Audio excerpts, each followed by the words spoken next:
అన్న మాది ఇక్కడ అన్న పేరు గణనాయుడు మెగా ఎయిర్ అభిమాన్ అన్న.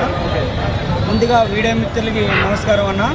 5 సంవత్సరాల నుంచి చూస్తున్న ఆర్ఆర్ ఎయిర్మల్లన్ సినిమా ఈ రోజు నైట్ 9 గంటల ముందుకు వస్తుంది. నేను రాత్రి ఆస్ట్రేలియా అంతా బయట అవుట్ ఆఫ్ చేశారని సినిమా మంచి స్టాక్ వచ్చిందన్న.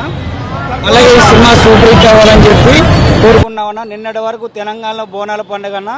ఈ రోజు నైట్ 9 తర్వాత ఆర్ఆర్ ఎయిర్మల్లన్న పవన్ కళ్యాణ్ అన్నయ్య జాతర స్టార్ట్ అవుతుందన్న. ఇలాగ మొన్న జరిగిన సిచ్యువేషన్ వల్ల సంజయ్ థియేటర్లో జర ఎంజాయ్ చేయలేకపోతున్నాం. పోలీస్ బందోబస్తు జర ఎక్కువ ఉండడం వల్ల. సంజయ్ థియేటర్ దగ్గర ఇంతమంది పోలీసులు ఎప్పుడైనా చూసారా?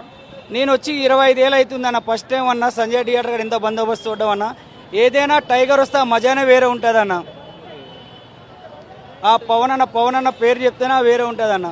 ఫస్ట్ టైం ఇంత బందోబస్తు, పబ్లిక్ అన్న పోలీస్ బందోబస్తు కూడా ఎక్కువ ఉన్నారన్న. ఎందుకు పవన్ కళ్యాణ్ ఫ్యాన్స్ కంట్రోల్ చేయడానికి అనుకోవచ్చు? అవునన్న, పవన్ కళ్యాణ్ ఫ్యాన్స్ కంట్రోల్ చేస్తాకి మళ్ళీ ఇక్కడ ముందే బీభత్సం 5 సంవత్సరాల నుంచి వెయిటింగ్లో ఉన్నాం కదన్న. వేటాడి ఉన్నాం. ఈ పబ్లిక్ కంట్రోల్ చేస్తాయి. ముందే పవన్ కళ్యాణ్ సినిమా అంటే థియేటర్ మొత్తం దద్దలాడిపోద్ది అన్న. భీమ్నా నాయక్, వకీల్ సాబ్, గబ్బర్ సింగ్, అత్తోరిన్ దారేది, ఇలా ఈ సినిమాలకి అన్ని సినిమాలు ఇక్కడ చూసాను. ఆల్రెడీ మెగా ఫ్యామిలీ అంటేనా సంజయ్ 70M35 అన్న. 2002 నుంచి చూస్తూనే ఉన్నానన్న. ఏ సినిమా మిస్ కానన్న. సంజయ్ థియేటర్లో మెగా ఫ్యాన్ సినిమా వస్తుందని 100% చూడు తెరవలసిందే అన్న.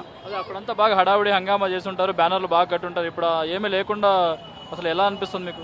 చాలా బాధాకరంగా అనిపిస్తుంది అన్న. అసలు సంజయ్ థియేటర్ చూస్తే ఒక ఎట్లా ఉంటుంది అన్న, కళ ఉంటుంది అన్న. మనకు దేవస్థానానికి వెళ్తే అహంకారం ఎట్లా ఉంటుందో అట్లా ఉంటుంది అన్న. ఈ రోజు ఇలా ఈ బందోబస్తు ముందు సినిమా వస్తే చాలా మాకు కూడా కొంచెం బందోబస్తు వల్ల బాధ అనిపిస్తుంది. ఇగో అన్న ఇప్పుడు నైట్ 9 గంటల షో పోతున్నాం అన్న. మొత్తం మా ఫ్రెండ్స్ అంతా పోతున్నాం. ఎలా ఉంటుంది అనుకుంటున్నారు సినిమా? ట్రైలర్ చూసారు కదా, సినిమా సూపర్ హిట్ అయితే అన్న. టైలర్గా అట్లా ఉందన్న. 3 సెకండ్ల టైలర్గా అట్లా ఉందన్న. 3 గంటల సినిమాకి మొత్తం రికార్డులు అన్నీ తిరగరాస్తామన్న. అన్ని రికార్డులు తిరగరాస్తామన్న. కలెక్షన్ వస్తాను. కలెక్షన్ మొత్తం అన్ని రికార్డులు తిరగరాస్తామన్న. అన్ని కలెక్షన్లు తిరగరాస్తాం.